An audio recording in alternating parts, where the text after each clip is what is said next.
So good afternoon everyone. क्या हाल चाल? बढ़िया। क्या कर लिया अपन ने अब तक?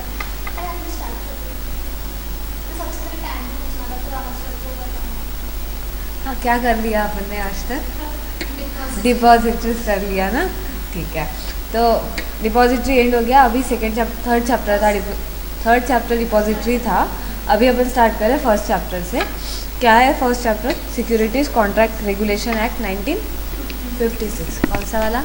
1956। आपको एक बात पता है क्या? हमेशा कोई भी रेगुलेशन, कोई भी एक्ट लिखते हैं तो ये जो फर्स्ट वर्ड है, ये कैसे लिखते हैं? हमेशा कैपिटल लिखते हैं। जब भी आप आंसर की, ब्यूटीफुल आंसर की स्टार्टिंग करो तो उसमें जो फर्स्ट रेगुलेशन एक्ट की तरफ अपन पन्ना भरने के लिए स्टार्ट करते हैं तो उसको यहाँ से ऐसे स्टार्ट करना। जो स्मॉल यूज़ करते हैं ना वो नॉट टिपिकल, आपको लॉ ही पता नहीं ऐसा माना जाता है। सो ये बात याद रखना, ठीक है। सो क्या बोलता है ये एक्ट? आपको क्या नाम सोच के क्या लगता है? नाम सुन के ऐसा क्या लगता है? क्या बोलता होगा? क्या इंक्लूड होगा इसमें? सिक्योरिटीज़ के बारे में बताओ। और क्या पता होगा? अच्छा, मुझे बताते जाओ, मैं लिखते जाती हूँ क्या क्या है उसमें आपके हिसाब से। अच्छा, क्या होगा इसमें बताओ। अच्छा, पहले मैं ये बोल दूँ आपको, आपने पहले जो बोला था सिक्योरिटीज़ के बारे में होगा, ठीक है। हाँ, फिर बायलॉज क्या बोलते हैं सिक्योरिटी के, वो उसके बारे में होगा, ठीक है। और क्या होगा? सेबी के पावर्स, ओके, सेबी के पावर्स। और कौन कौन इंक्लूड होता है? सेबी का कंपोजिशन बोलोगे आप? अच्छा, कंपोजिशन। और क्या होगा मैम इसमें? रेगुलेशन का नाम सोच के आपको क्या लग रहा है इसमें क्या क्या इंक्लूड होगा? क्या क्या पढ़ेंगे अपन ये लॉ में? ये सेबी ने दिया है, कोई शक ही नहीं इसमें, सेबी ने दिया है। सेबी ने इसमें क्या क्या किस किस के लिए ये लॉ और रेगुलेशन बनाए होंगे? जैसे अपन ने ये पढ़ा है आईसीडीआर में क्या है, एलओडीआर में क्या है, ये सारी बातें अपन ने देखी। कोई अगर म्यूचुअल फंड है, म्यूचुअल फंड के लिए अलग स्कीम बनाया है, कलेक्टिव इन्वेस्टमेंट स्कीम अलग बनाया है, उसके लिए अलग अलग है। तो फिर एससीआरए में ऐसा क्या दिया होगा उन्होंने? तो सुनो, नाम से क्लियर करते हैं। एक तो दिया है सिक्योरिटीज़, तो सिक्योरिटीज़ के बारे में दिया ही होगा।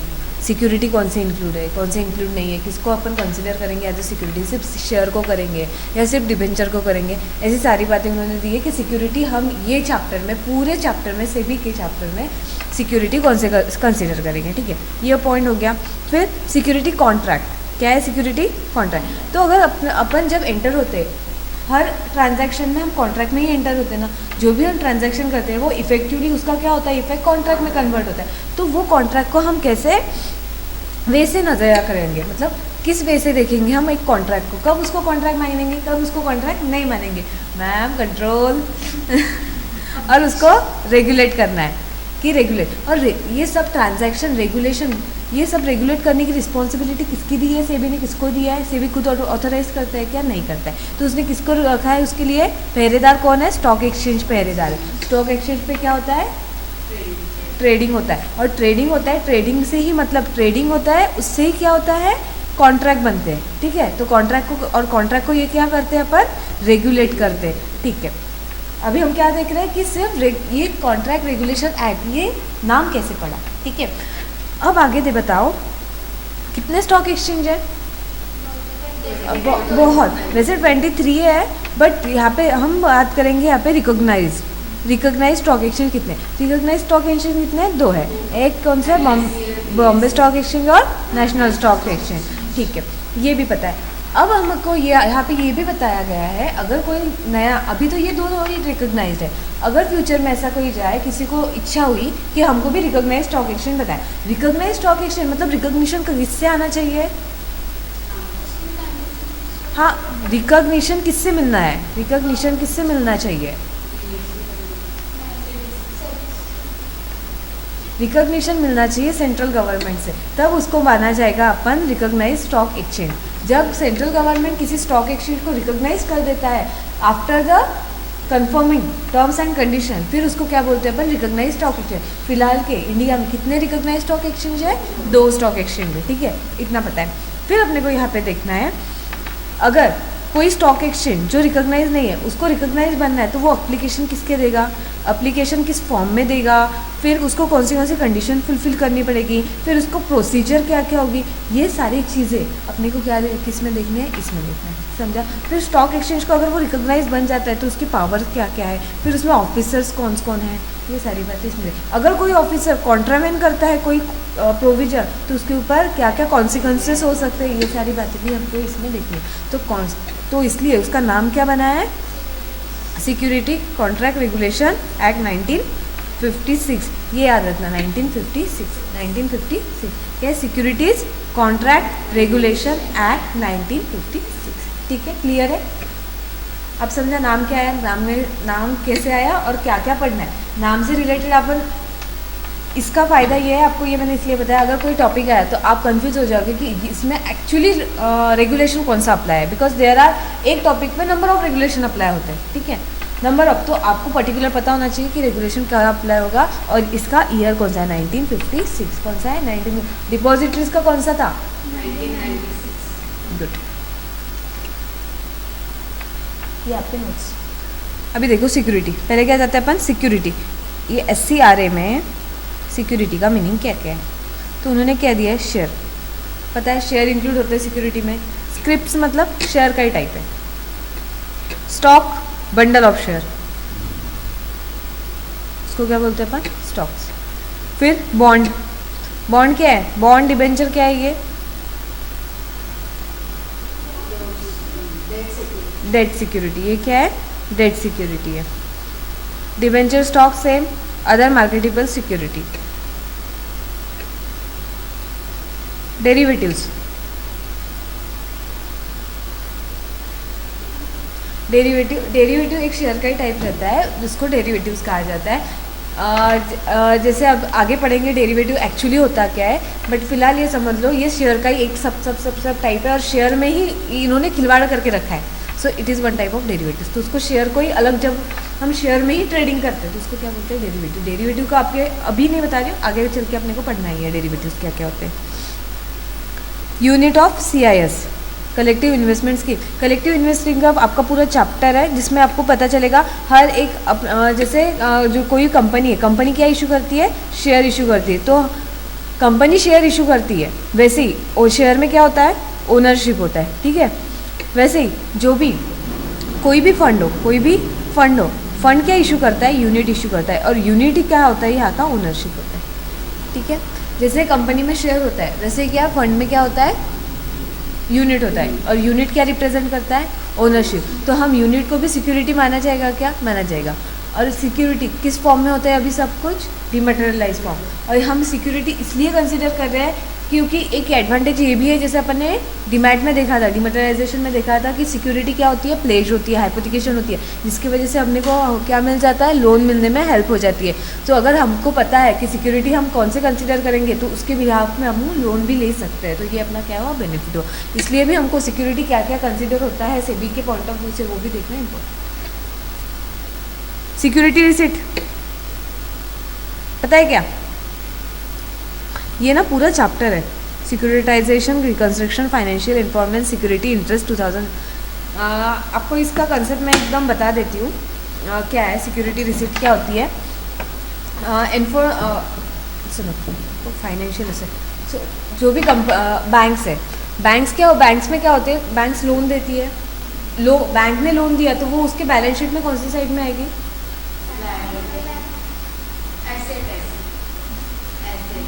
बैंक का बिजनेस क्या है, लोन प्रोवाइड करना, तो वो बैंक की असेट, अपनी लाइबिलिटी बैंक की असेट है, ठीक है। तो वो कुछ लोन होते हैं 15 ईयर 20 ईयर तक लोन चलते रहते हैं, बट ये क्या हुई, बैंक की असेट है, बट वो कैसी असेट है, नॉन परफॉर्मिंग, क्योंकि वो एसेट तो है, दिख रहा है, अपन ओन करते हैं, पर अभी ओन करते हैं क्या, नहीं, क्योंकि वो लिक्विड फॉर्म में नहीं है। अगर हम अभी जाए और उसको लिक्विड कर सके, नहीं कर सकते, तो बैंक अपनी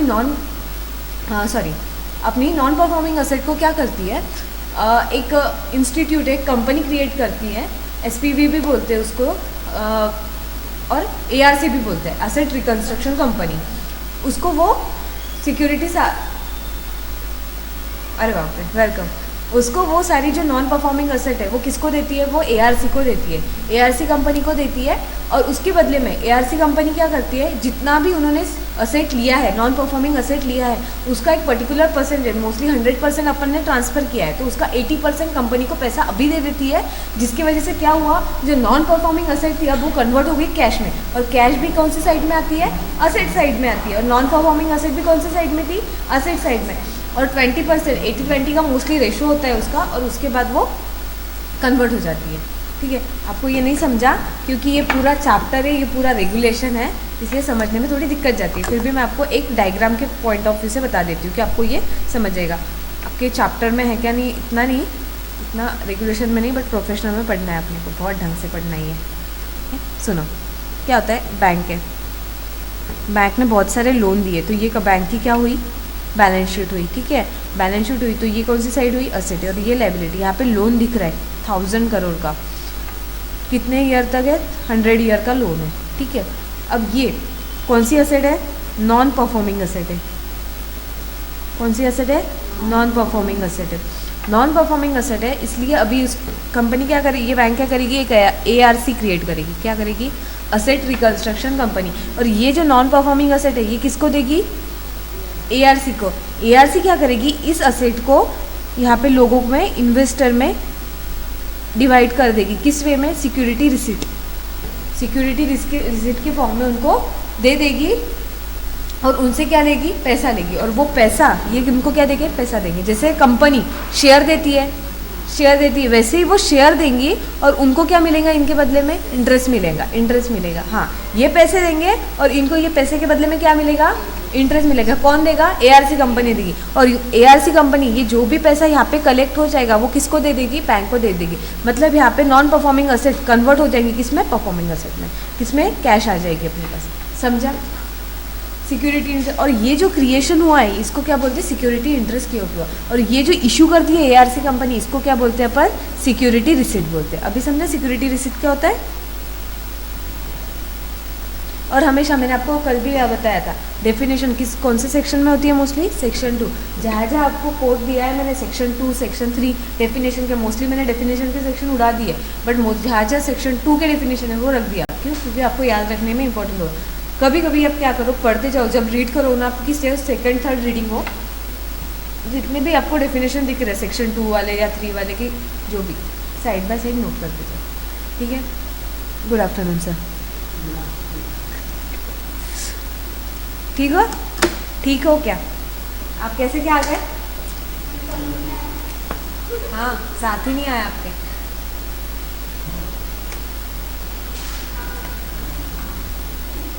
तो आपका हमारा हो गया डिपॉजिटरी ख़त्म, और हम कर रहे हैं SCRS किया है हमने स्टार्ट।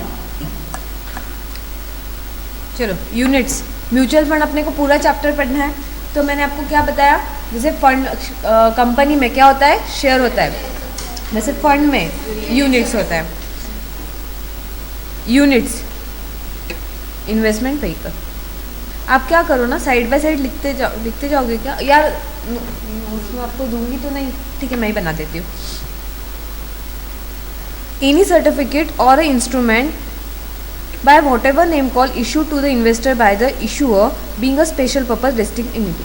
ये कौन है, SPDE, इसको क्या बोलते हैं हम, SPDE बोलते हैं। जैसे हमने यहाँ पे क्या देखा था, ARC देखा था ना, तो ARC भी क्रिएट हो सकती है, नहीं तो SPDE भी क्रिएट हो सकती है। वो इवेंचुअली क्या इशू करती है, SR इशू करती है, सिक्योरिटी रिसिट इशू करती है। गवर्नमेंट सिक्योरिटी भी इंक्लूड है, और such other instrument declared by central government, और राइट और इंटरेस्ट ऑफ एनी सिक्योरिटी। अभी मुझे बताओ, अपन इसमें नोट्स लिखते हैं, अपन आप लिखते जाओ, मैं बताती हूँ, मैं भी लिखती हूँ, आप भी लिखो। चलो,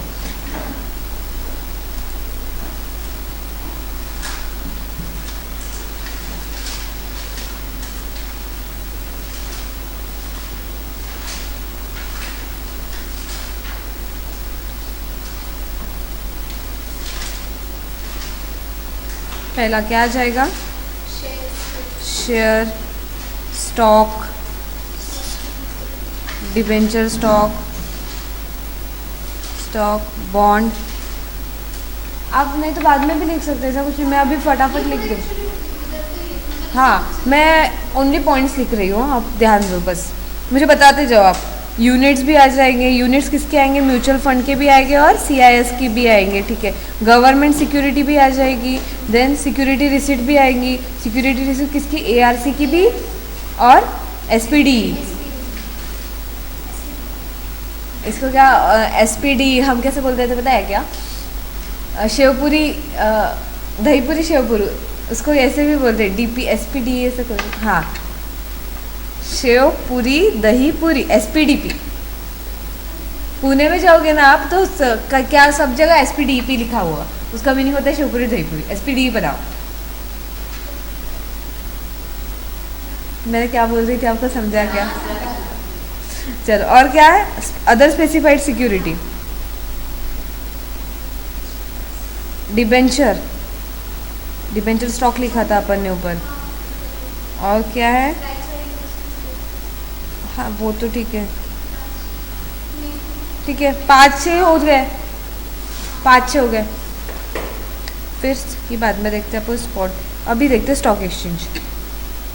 स्टॉक एक्सचेंज कौन है? रेगुलेटर है। क्या रेगुलेट करता है? सारे ट्रांजैक्शन रेगुलेट करता है। कितने स्टॉक एक्सचेंज है? 2 स्टॉक एक्सचेंज है रिकॉग्नाइज। कौन से है? एनएसई एंड बीएसई, ठीक है।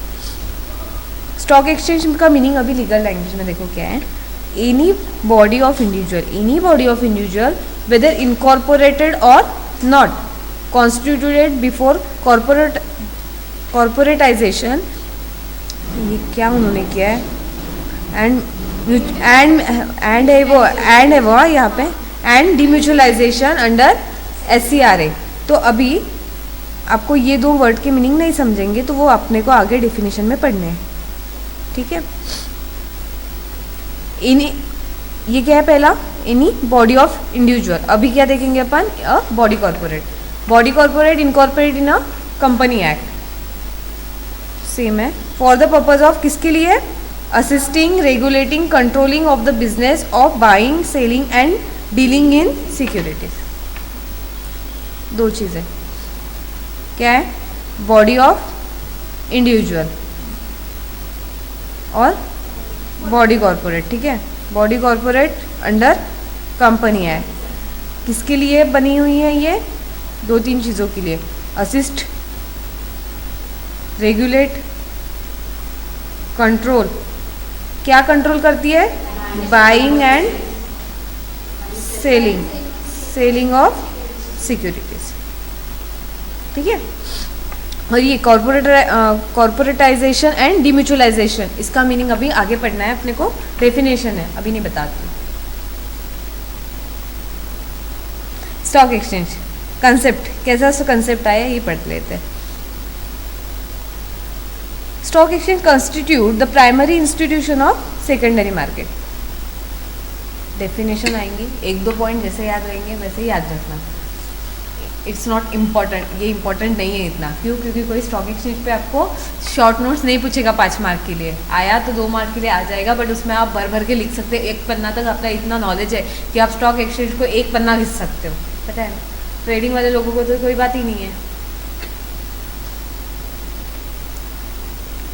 Stock exchange is a market place for buying and selling of security. कितने स्टॉक एक्सचेंज है recognise? Regional 23 regional stock exchange है, और उसमें से रिकॉग्नाइज कितने हैं? 2, ठीक है। हाँ, यहाँ पे 23 दी है। एक बार मॉड्यूल से चेकअप करो, मॉड्यूल में देख लो मैम एक बार।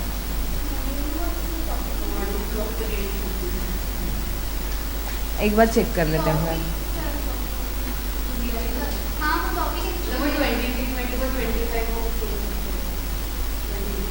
अभी मैं गूगल चेक करती हूँ फिर बताती हूँ, ठीक है।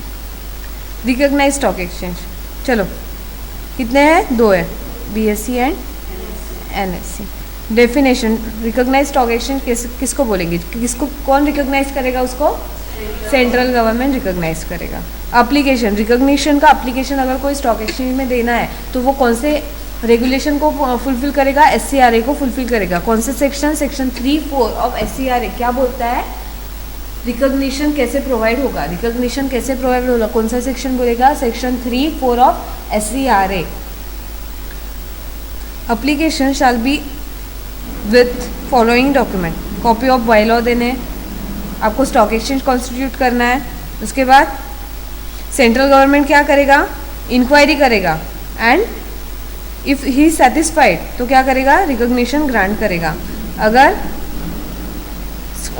वो रिकॉग्निशन देने से पहले कुछ फैक्टर वो कंसिडर करेगा। कौन से दैट रूल और बायलॉ क्या है, फेयर डीलिंग है कि नहीं, आप एडिक्वेट प्रोटेक्शन दे पाओगे कि नहीं, जो भी इन्वेस्टर आपके पास आएंगे तो उनको आप इतनी सिस्टम है कि आपके पास कि उनको आप एडिक्वेट सेफगार्ड एंड प्रोटेक्शन दे पाओगे।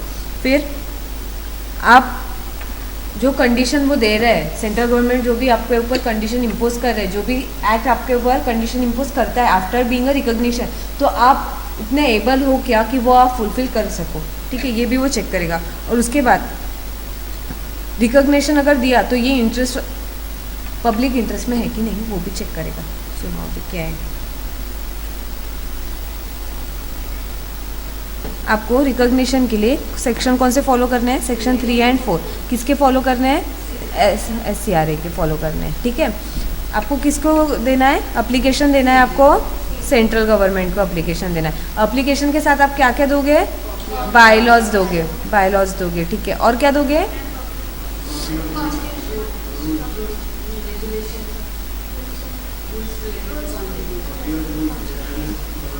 Rule constitute for stock exchange, rules of stock exchange वो दोगे। क्या दोगे, बायलॉज दोगे और rule of constitute stock exchange, जो आपने स्टॉक एक्सचेंज कॉन्स्टिट्यूट किया है उसके रूल्स बताओगे। किसको दोगे आप ये सारी बातें, स्टॉक एक्सचेंज सेंट्रल गवर्नमेंट को। किसके साथ दोगे, एप्लीकेशन के साथ भी दे दोगे। ठीक है, ये सारी बातें हो गई। उसके बाद ये दो ही चीज़ें देना है, एप्लीकेशन के साथ दो चीज़ें देना है, एप्लीकेशन के साथ दो चीज़ें देना है। इसके बाद सेंट्रल गवर्नमेंट क्या करेगा, इंक्वायरी करेगा। इंक्वायरी करने के बाद वो एक तो सेटिस्फाइड होगा, नहीं तो सेटिस्फाइड नहीं होगा। सेटिस्फाइड हो गया तो बल्ले बल्ले, नहीं होगा तो आपको अपॉर्चुनिटी ऑफ बीइंग हर्ड देगा।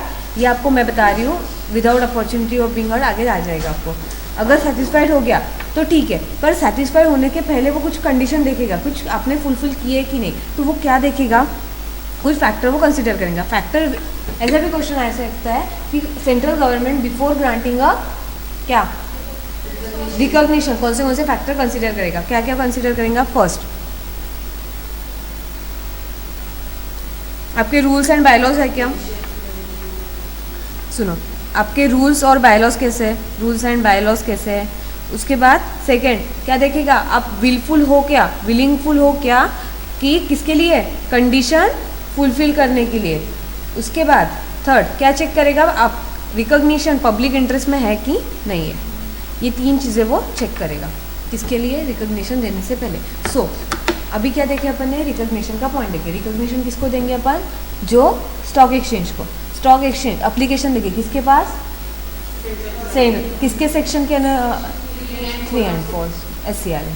ठीक है, एप्लीकेशन के साथ दो चीज़ें देगी, क्या क्या देगी,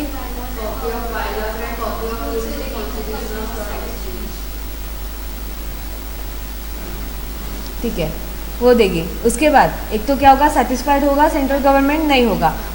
ये डिसाइड कब करेगा, आफ्टर द इंक्वायरी।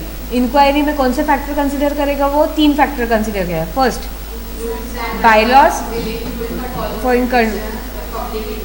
हाँ ये, उसके बाद वो क्या करेगा, रिकॉग्निशन दे देगा। ठीक है,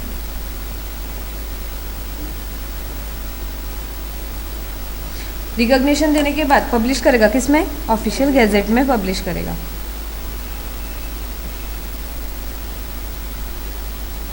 अगर अगर अगर अगर आपको मैंने कल बताया था, सेंट्रल गवर्नमेंट पब्लिक के इंटरेस्ट के नाम पे कुछ भी कर सकती है, कुछ भी कर सकती है। आफ्टर रिकॉग्निशन देने के बाद अगर सेंट्रल गवर्नमेंट को ये लगा कि हमने रिकॉग्निशन दिया वो पब्लिक इंटरेस्ट के खिलाफ है, तो वो उसके पास पावर है to withdraw the recognition that he has a opinion, क्या कि वो पब्लिक इंटरेस्ट के खिलाफ है, तो वो क्या करेगा, विड्रॉ कर देगा रिकॉग्निशन। ठीक है, ये किसके पास पावर है, सेंट्रल गवर्नमेंट।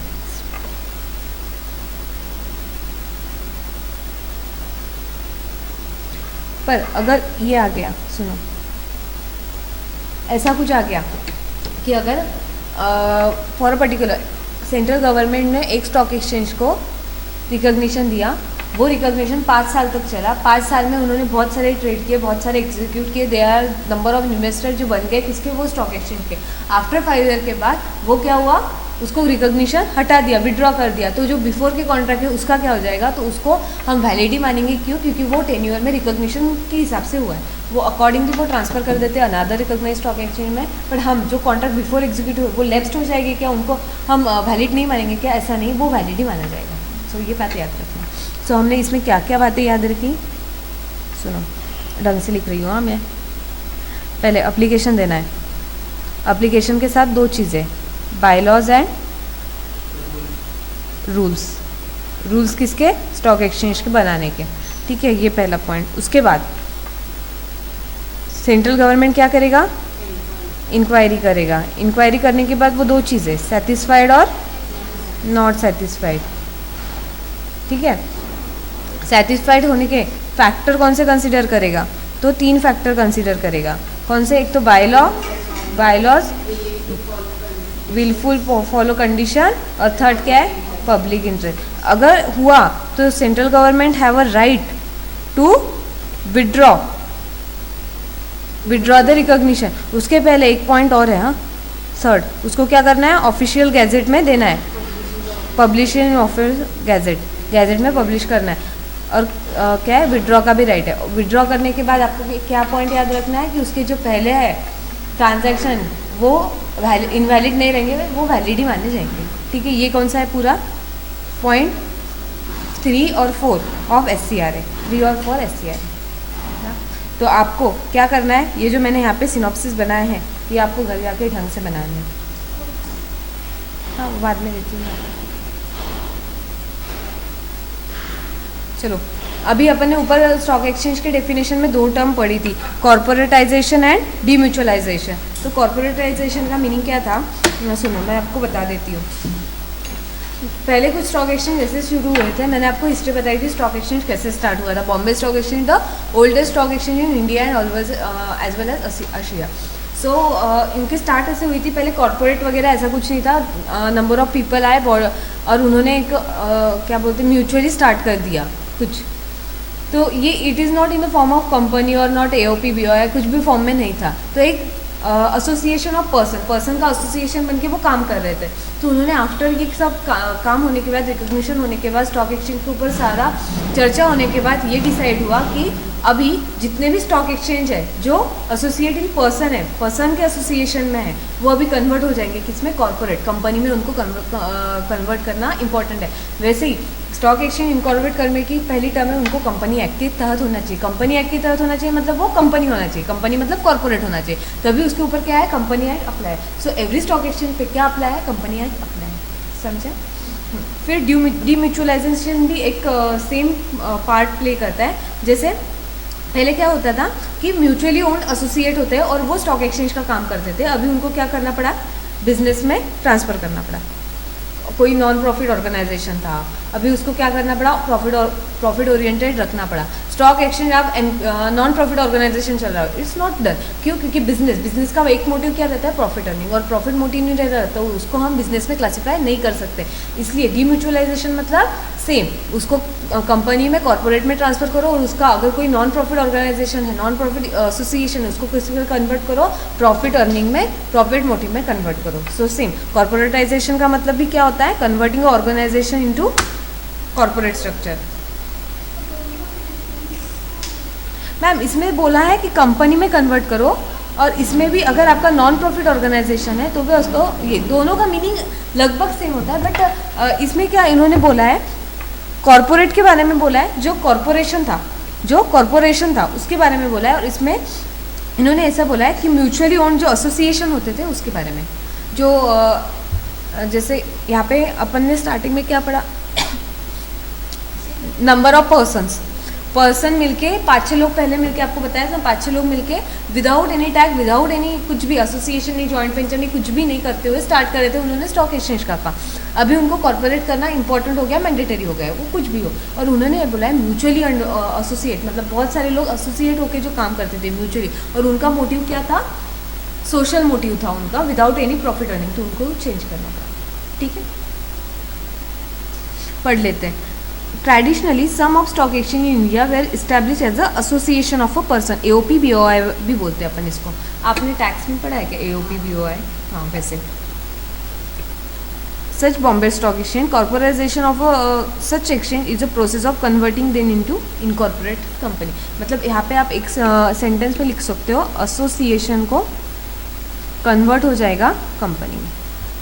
इसको क्या बोलते हैं? एसोसिएट कन्वर्ट हो जाएगा किसमें? कंपनी में. उसको क्या बोलते हैं अपन?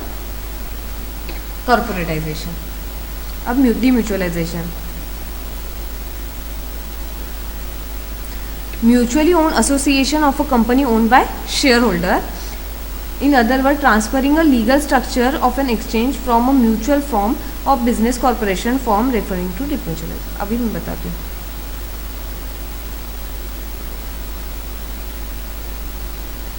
सुनो, इसमें मतलब इतना ही है.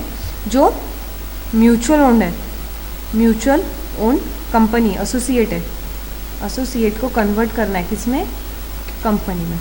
इसमें क्या है? एक कंपनी, एक एसोसिएशन इंक्लूड है. मतलब कोई भी एक पर्टिकुलर वन पर्सन, ठीक है, पर्टिकुलर लोग. यहाँ पे क्या होना है? म्यूचुअल लोग हैं, मतलब बहुत सारे एसोसिएशन इंक्लूड है. ठीक है, कोई ज़्यादा गलत नहीं. समझा? शांत लग रहे हो आप? शांत लग रहे हो?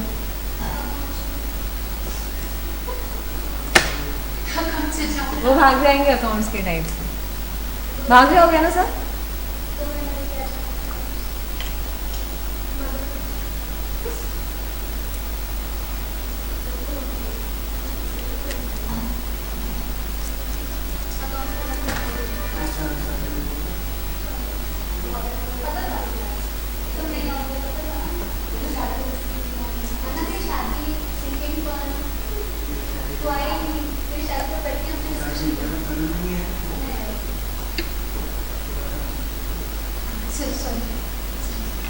चलो, अभी हमने क्या देखा? डीम्यूचुअलाइजेशन. पहले कॉर्पोरेटाइजेशन का मीनिंग देखा और डीम्यूचुअलाइजेशन का देखा. पर हमको क्या लगा? कॉर्पोरेटाइजेशन एंड डीम्यूचुअलाइजेशन सेम हद तक लगे. अभी सेम हद तक इन्होंने पहले इसमें क्या बोला? कंपनी में ट्रांसफ़र करो. अभी इन्होंने क्या बोला? जो म्यूचुअली ओन्ड एसोसिएट है उसमें कंपनी में ट्रांसफ़र करो. अब कंपनी में बोले तो ओनरशिप जो रहती है वो कैसे रहती है? डाइल्यूटेड रहती है. कैसी रहती है? डाइल्यूटेड रहती है, मतलब सिग्रीगेट, बहुत सारे लोगों के पास रहती है. तो इसमें क्या हो जाते हैं? ओनरशिप एक पर्सन के हिसाब से ना होते हुए म्यूचुअल ना होते हुए क्या हो जाती है? स्प्रेड हो जाती है. तो अब स्प्रेड कैसे करना उसके लिए उन्होंने बताया है. तो यहाँ पे क्या हुआ? ओनली कंपनी का पॉइंट ऑफ व्यू बताया कि कंपनी में कन्वर्ट होनी चाहिए. अभी यहाँ उन्होंने बोला ओनरशिप कंपनी में कन्वर्ट होने के बाद ओनरशिप कैसे डिवाइड होनी चाहिए, तो उसके लिए उन्होंने रूल्स बताए हैं. अब समझेगा आपको कि दोनों में डिफरेंस क्या है. सुनो, demutualisation is to convert not for profit stock exchange into profit company. जो भी एसोसिएशन पहले नॉन प्रॉफिट के लिए बने हैं उसको क्या करना है? प्रॉफिट कर. उसके पहले क्या आया था? कॉर्पोरेटाइजेशन. कॉर्पोरेटाइजेशन में स्टॉक एक्सचेंज कैसे बनने चाहिए? कंपनी. कंपनी का मोटिव क्या होता है? प्रॉफिट. द इम्पॉर्टेंट फीचर क्या है? देखो, ये इम्पॉर्टेंट है. The board of stock exchange should consist 75% public interest shareholder director और 25% broker director. कैसे होने चाहिए? बोर्ड कैसे कंपोजिशन होना चाहिए इसका? 75% पब्लिक और 25% ब्रोकर. ठीक है. 51% share holding of stock exchange should be divested with to public. 51% किसके पास होनी चाहिए? होल्डिंग पब्लिक के पास होनी चाहिए. ठीक है. और 49% रिमेनिंग विथ मेंबर. 49% किसके पास? मेंबर्स. और ब्रोकर भी बोल सकते हैं. इसके बाद अगर अपन ये जो डाइल्यूशन है अपने को अभी क्या था? पहले म्यूचुअली ओन था, मतलब पहले लिमिटेड नंबर ऑफ लोगों के पास शेयर थे. अभी अपने को स्प्रेड करना है. तो ऑप्शन किस वे से स्प्रेड कर सकते हैं पता है अपने को? एक तो ऑफर फॉर सेल दे दो, प्राइवेटली प्लेस करो या फ्रेश इशू करो. इस 3-4 ऑप्शन से अपन क्या करते हैं? फ्रेश इशू कैसे करते हैं? आईपीओ भी कर सकते हैं और एफपीओ भी कर सकते हैं. पता है अपने को?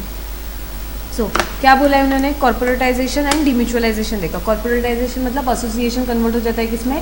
कंपनी में. डीम्यूचुअलाइजेशन मतलब म्यूचुअली ओन्ड एसोसिएशन कन्वर्ट होती है कंपनी में और उनकी ओनरशिप क्या हो जाती है? डाइल्यूट हो जाती है. उसके बाद उसके फीचर क्या क्या? इंपॉर्टेंट फीचर क्या क्या है उसको? बोलो 75% किसके पास होना चाहिए? ब्रोकर। 51% किसके पास? फिंगम खाया है क्या, बोल नहीं रहे हो? और 49% मेंबर्स के पास। उसके बाद ऑप्शन वो ये सारी स्प्रेड, ओनरशिप स्प्रेड किस वजह से कर सकते हैं? 3-4 वजह से। Offer for sale, private place और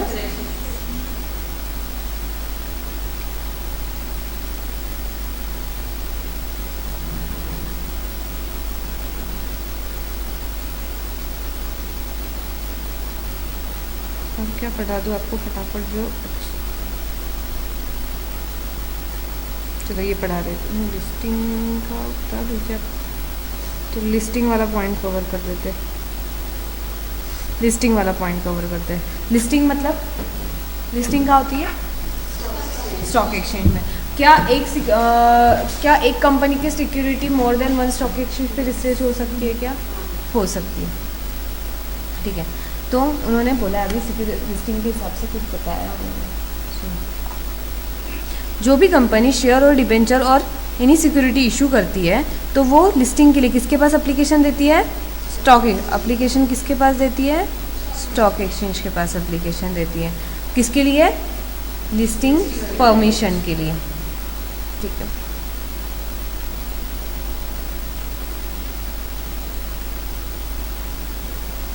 लिस्टिंग के बाद ही हम क्या कर सकते हैं? पब्लिक इशू कर सकते हैं। और पब्लिक इशू करने के लिए क्या छपवाना पड़ता है? छपवाना पड़ता है। खेलो फ़ोन खेलो।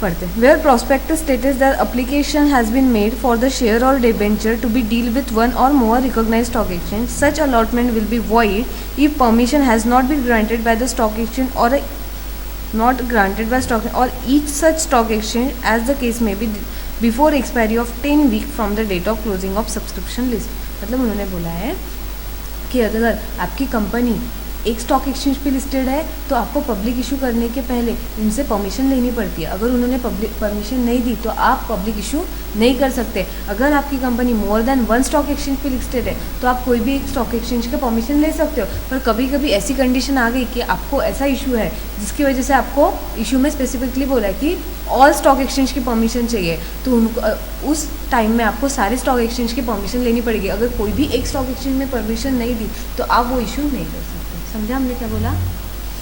अगर आप BSE NSE पे लिस्टेड हो तो, और जो सिक्योरिटी आप इशू कर रहे हो वो बोल रहा है कि आपको दोनों स्टॉक एक्सचेंज की परमिशन चाहिए, BSE ने परमिशन दे दी, NSE ने नहीं दी, तो आप इशू नहीं कर सकते। अगर आप सिर्फ BSE में लिस्टेड हो तो आपको सिर्फ इसकी परमिशन की नीड है। पर कोई भी इशू करने से पहले आपको आपके रिकॉग्नाइज्ड स्टॉक एक्सचेंज जहाँ पे आपके शेयर लिस्टेड है वहाँ की परमिशन लेना ज़रूरी है। जब आप शेयर लिस्ट करते हो तो ही आपको राइट है कि to come with the issue, public issue. Public के पास जाने का राइट आपको वैसे नहीं मिलता विदाउट लिस्टिंग। ठीक है, ये क्यों किया है? क्योंकि इन्वेस्टर का, पब्लिक का राइट सिक्योर करने के लिए स्टॉक एक्सचेंज बहुत सारे काम करता है। और स्टॉक एक्सचेंज को रेगुलेट कौन करता है? सेबी। और सेबी का मेन फंक्शन क्या है? इन्वेस्टर के राइट को प्रोटेक्ट करना, इन्वेस्टर के राइट को सेफगार्ड करना, इन्वेस्टर को प्रोटेक्ट करना। ये किसका काम है? मेन काम किसका? ये सेबी का। और सेबी के अंडर में कौन काम करता है? Stock exchange. समझा आपको? भी टाइप ऑफ लिस्टिंग देखते हैं अपन।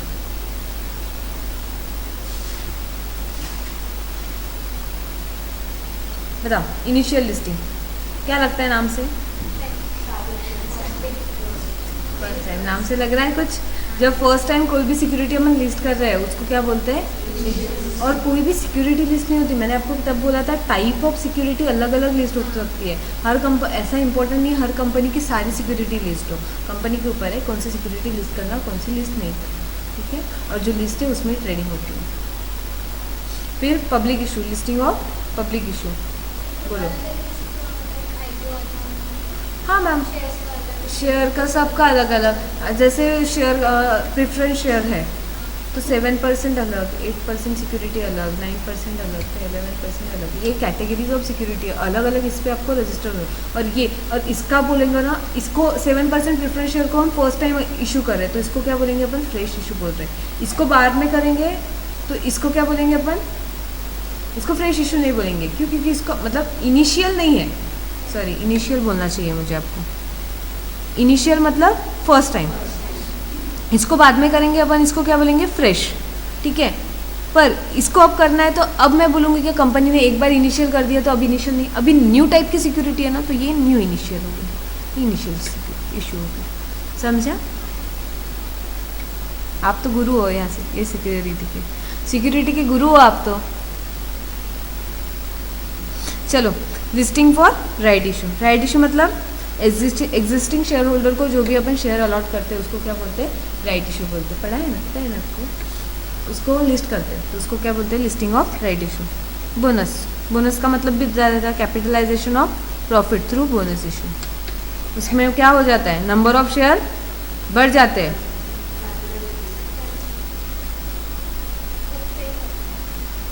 पहले क्या था, 10 रुपये का एक शेयर था, अभी 5 रुपये के 2 शेयर, ऐसा हो जाता। और मैंने बोनस के लिए क्या वर्ड दिया था आपको, भाई साहब एक नंबर, मर्जर एंड अमालगमेशन। इसमें क्या होता है,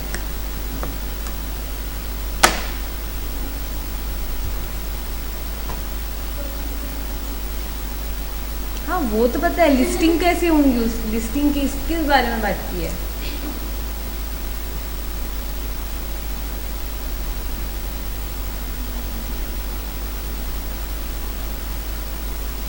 बोलो सर, मोबाइल रख दो।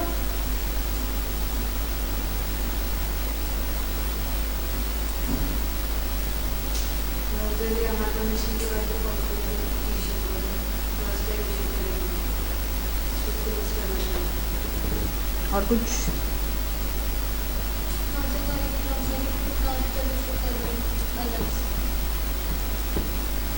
अच्छा,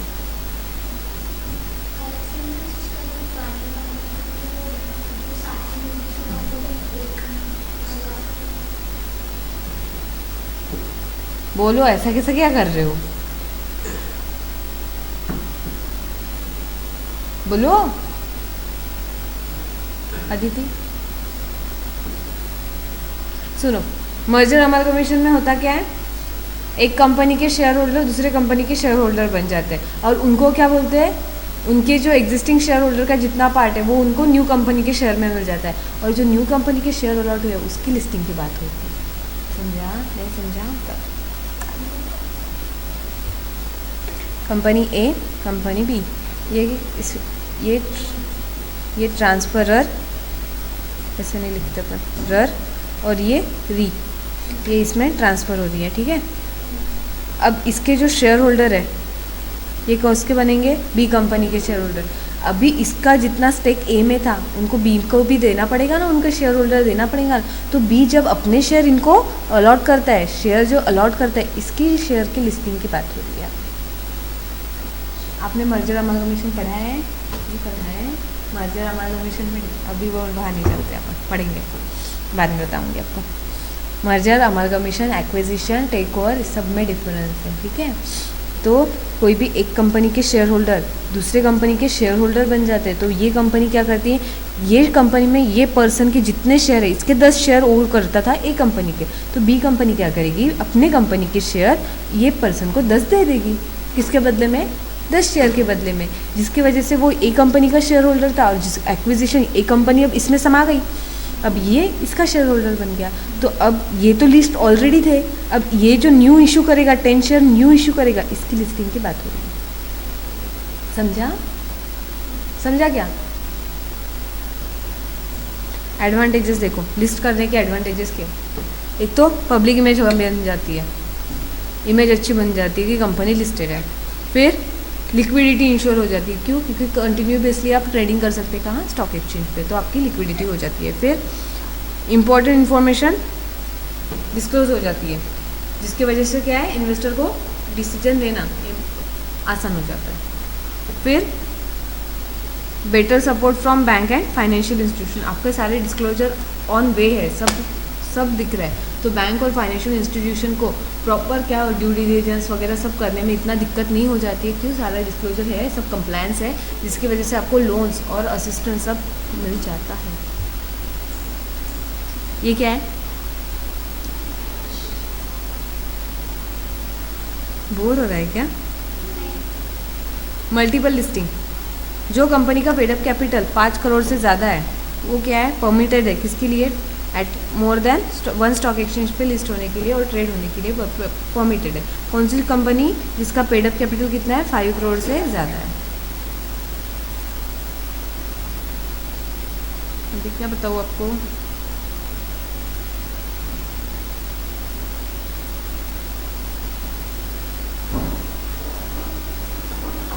ये भी इजी है बट अभी मैं नहीं बताऊँगी, अभी आप बोर हो जाओगे।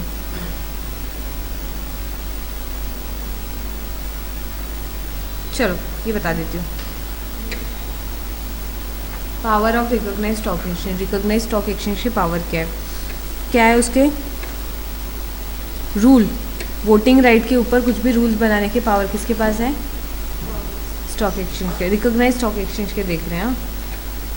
रेस्ट्रिक्शन प्रोवाइड कर सकता है, रेगुलेट कर सकता है voting right, restriction on right of member और such supplementary matter, such other supplementary matter. Bylaw बना सकता है, किसके लिए?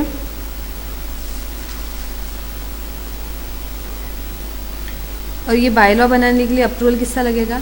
सेबी का।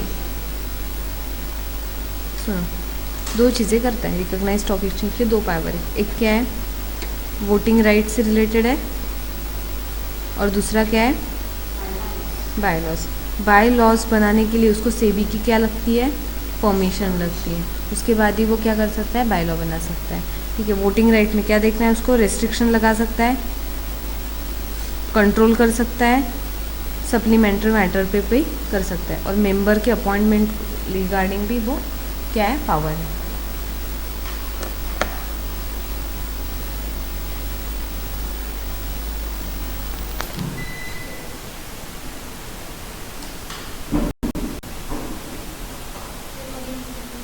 ठीक है, फिर अभी अपन यहाँ तक ही देखते हैं, उसके बाद देखते हैं बाकी का।